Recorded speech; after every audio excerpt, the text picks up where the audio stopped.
పహల్గాంలో అవయవాలు చూసి ఎన్కౌంటర్ చేసి చంపిరన్నా. ఎవరు చంపిరన్నా? ఎవరు చంపారు? ఎవరిని? ముల్దారం చూసి చంపిరన్నా.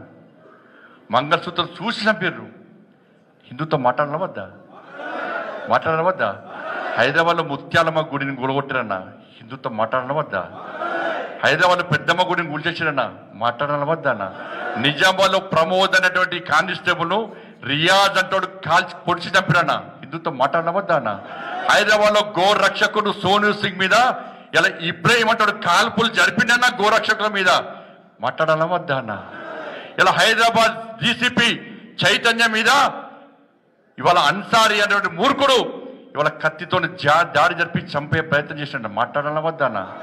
ఈ దేశంలో మత మార్పులు జరుగుతున్నాయి. హిందుత్వం మాట్లాడవద్దా? ఇవాళ కాంగ్రెస్ వాళ్ళు, బీఆర్ఎస్ వాళ్ళు, బ్రిటిష్ వాళ్ళు లెక్కనే ఇవాళ హిందువులను బానిసలుగా చూస్తుంటే ఆ బానిస బతుకుడా హిందువుల పడ చైతన్యం తీసుకొచ్చి హిందువులందరినీ ఓట్ బ్యాంక్ మార్చుడా ఒక్కసారి ఆలోచించడానికి వాళ్ళ